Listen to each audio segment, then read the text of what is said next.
तो दोस्तों देखिए अभी मार्केट्स हमको प्रेशर में देखने को मिल रहे हैं, जो ग्लोबल क्यूज़ है वो काफ़ी वीक है और इस फॉलिंग मार्केट्स में कहीं न कहीं दोस्तों यहाँ पर अपॉर्च्युनिटीज़ क्रिएट हो रही हैं। जी हाँ दोस्तों, हमेशा देखिए falling markets will provide opportunities for the smart investors. जी हाँ दोस्तों, जहाँ पर हमको अपॉर्च्युनिटी मिलती है to get quality stocks at reasonable prices. तो ऐसी ही दोस्तों 2 अपॉर्च्युनिटीज़ मैं आपको यहाँ पर बताने वाला हूँ और ये जो अपॉर्च्युनिटी है कहीं न कहीं दोस्तों वैल्यू इन्वेस्टर्स के लिए है, ग्रोथ इन्वेस्टर्स के लिए नहीं है। और ये जो दोनों स्टॉक है अपने सेक्टर के लीडर स्टॉक हैं, तो मेरे को लगता है अगर आप वैल्यू इन्वेस्टर हैं, तो यहाँ पर एक बहुत ही ज़बरदस्त अपॉर्च्युनिटी आ रही है। तो कौन-सी वो अपॉर्च्युनिटीज़ हैं, इसके पीछे रीज़न्स क्या हैं, चलिए हम बात करते हैं। सबसे पहला स्टॉक है दोस्तों, इस सेक्टर का हाथी, इस सेक्टर का दिग्गज, एफएमसीजी सेक्टर का दिग्गज हिंदुस्तान यूनिलीवर। और सबसे पहले अगर मैं सेक्टर की बात करूँ, तो कहीं न कहीं दोस्तों एफएमसीजी सेक्टर एक बहुत ही डिफेंसिव सेक्टर है और एक लॉन्ग टर्म सेक्टर है। जी हाँ, दोस्तों एफएमसीजी सेक्टर की आप अगर अर्निंग विजिबिलिटी देखेंगे तो बहुत ही लॉन्ग टर्म तक हमको देखने को मिलती है, जहाँ पर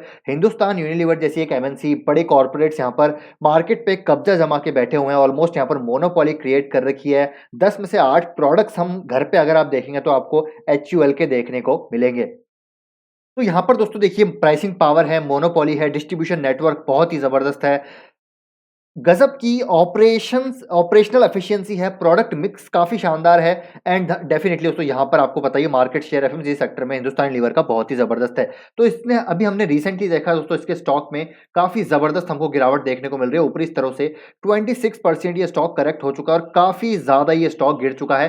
तो इसके गिरने की वजह भी दोस्तों यहाँ पर एक सबसे बड़ा रीज़न और एक मेजर रीज़न है, वो है दोस्तों इन्फ्लेशन। जी हाँ, दोस्तों इन्फ्लेशन अगर आप देखें तो यहाँ पर लगातार बढ़ता हुआ हमको देखने को मिला है। ग्लोबल लेवल पे इन्फ्लेशन बढ़ रहा है, जिसकी वजह से आप देखेंगे तो यहाँ पर डिमांड इतनी ज़्यादा जनरेट नहीं हो रही है, ठीक है? वॉल्यूम्स भी इतने ज़्यादा यहाँ पर क्रिएट नहीं कर पा रहे हैं हिंदुस्तान यूनिलीवर। रूरल डिमांड काफ़ी ज़्यादा इम्पैक्ट हुई है, जिसकी वजह से डेफिनिटली यहाँ पर मार्जिन्स इम्पैक्ट होते हुए हमको नज़र आए। लेकिन दोस्तों ये एक शॉर्ट टर्म इम्पैक्ट है और यही एक टाइम है जब हमको एचयूएल जैसी कंपनी में निवेश करना चाहिए। और यहाँ पर मैं कहना चाहूँगा वैल्यू इन्वेस्टर्स के लिए एक अपॉर्च्युनिटी है। ग्रोथ इन्वेस्टर चाहेंगे यहाँ पर 30% का रिटर्न मिले, जो कि एक बहुत ही ज़्यादा मेहनत करने के बाद मिलता है। लेकिन हिंदुस्तान यूनिलीवर आपको यहाँ पर 15%, 18% सीएजीआर से मुझे लगता है यहाँ पर ग्रो होता हुआ देखने को मिलेगा। अब बात करते हैं अपॉर्च्युनिटी क्यों है, तो अपॉर्च्युनिटी दोस्तों वैल्यूएशन पॉइंट ऑफ व्यू से है, क्योंकि वैल्यूएशंस इसके बहुत ही ज़्यादा अट्रैक्टिव हो चुके हैं। अगर मैं आपको यहाँ पर बताना चाहूँ तो आप देखिए इसका जो पी है वो इंडस्ट्री के पी से अब दोस्तों यहाँ पर कम आ चुका है। अगर हम इसका हिस्टोरिकल पी देखना चाहें तो आप अगर मैं यहाँ पर देखिए पी चार्ट आपके सामने यहाँ पर पेश करूँ तो 1 साल का अगर आप देखें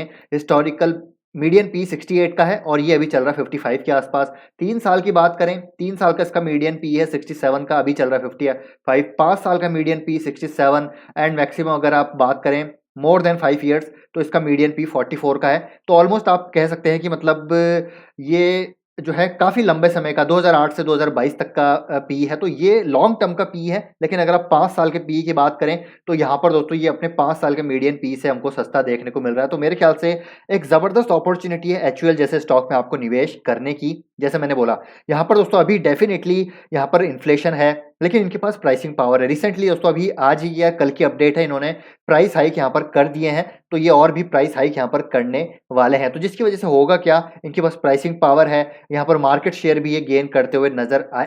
डेफिनेटली इन्होंने इन्फ्लेशन के टाइम पे मार्केट शेयर भी यहाँ पर गेन किया है, जैसे कि हमने मैनेजमेंट के द्वारा भी यहाँ पर कई बार सुना है। तो ये है पहली कंपनी। बात करते हैं टेक्निकल चार्ट पे, तो इस लेवल पे आप यहाँ पर बाय कर सकते हैं और गिरता है तो करीब ये 2000 के लेवल तक आ सकता है। और इसको दोस्तों मुझे लगता है यहाँ पर एक्यूमुलेट आपको करना चाहिए अगर आप एक वैल्यू इन्वेस्टर हैं। अगर आपके पास पोर्टफोलियो में ब्लू चिप स्टॉक्स आपके पास है और एफएमसीजी सेक्टर में आप निवेश कर रहे हैं, तो डेफिनिटली हिंदुस्तान यूनिलीवर एक ब्लाइंड बाय है इस लेवल पे लॉन्ग टर्म के लिए।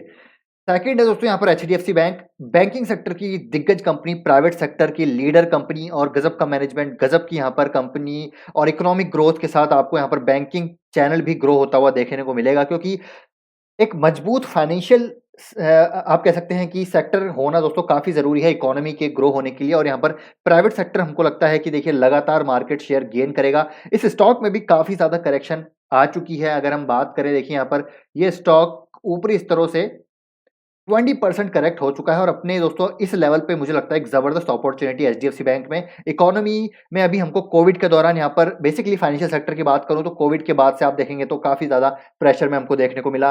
ग्लोबली अगर हम रशिया यूक्रेन की बात करें, इस क्राइसिस की वजह से एक और यहाँ पर प्रेशर जनरेट होता हुआ हमको देखने को मिल रहा है। तो ये जो टाइम है, ये जो फियर का टाइम है, जब ये स्टॉक्स को सब इग्नोर कर रहे हैं, तब दोस्तों यहाँ पर हमको निवेश करना चाहिए। जैसे कि कई बार यहाँ पर हम उस कोट को दोहरा चुके हैं वॉरेन बफे को, when everyone is fearful B greedy, when everyone is greedy B fearful. तो यहाँ पर अभी सब फियरफुल हैं, तो यहाँ पर निवेश करने का मौका है। अगर आप एक वैल्यू इन्वेस्टर हैं तो इन दोनों स्टॉक्स में यहाँ पर वैल्यू नजर आ रही है एट करंट मार्केट प्राइस। और ये स्टॉक अगर आप देखें तो कोई भी प्रॉब्लम नहीं है।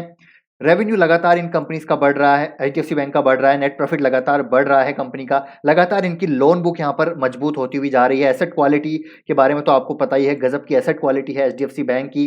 एंड साथ ही में दोस्तों गिरावट का यहाँ पर एक और कारण है कि एफआईआईज का यहाँ पर काफी मेजोरिटी ऑफ द चंक यहाँ पर एचडीएफसी में इन्होंने एक्वायर कर रखा है एचडीएफसी बैंक में। तो एफआईआईज की सेलिंग काफी हमको देखने को मिली है, उसकी वजह से भी स्टॉक पे प्रेशर आता हुआ देखने को मिला है। लेकिन यहाँ पर अगेन जब एफआईआईज दोस्तों यहाँ पर आएंगे ना, तो आपको ये एचडीएफसी बैंक अगेन भागता हुआ देखने को मिलेगा। और इस सेक्टर की वैल्यूएशन अभी दोस्तों बहुत ही ज्यादा अट्रैक्टिव है। अगर मैं पर्टिकुलरली बैंकिंग सेक्टर की बात करूं तो हिंदुस्तान लीवर के आप सेल्स देख लीजिए, बॉटम लाइन देख लीजिए, लगातार बढ़ते हुए आपको देखने को मिलेगी। प्रॉफिट मार्जिन लगातार आपको बढ़ते हुए देखने को मिलेंगे। आगे आने वाले समय में वॉल्यूम रिकवरी होगी।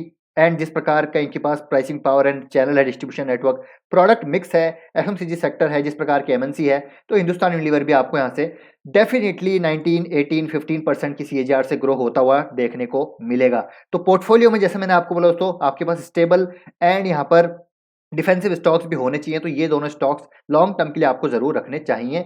तो मेरा नजरिया यही है, अगर आप वैल्यू इन्वेस्टर हैं तो इन दोनों में आप जरूर निवेश कर सकते हैं। मैं क्या कर रहा हूं, तो मैंने पर्सनली दोस्तों एचडीएफसी बैंक में थोड़ी दिन पहले निवेश किया है, और हिंदुस्तान लीवर मैंने थोड़ा टाइम पहले निवेश किया था, लेकिन अब ये जिस लेवल पे आ रहा है मैं यहाँ पर और निवेश करना चाहूंगा हिंदुस्तान यूनिलीवर में। तो ये है दोस्तों मेरी कमेंट्री। आपका क्या थॉट प्रोसेस है, कमेंट करके जरूर बताइएगा। अगर वीडियो अच्छा लगा तो प्लीज दोस्तों लाइक कीजिएगा, शेयर कीजिएगा। मिलते हैं नेक्स्ट वीडियो में। Till then take care, bye bye.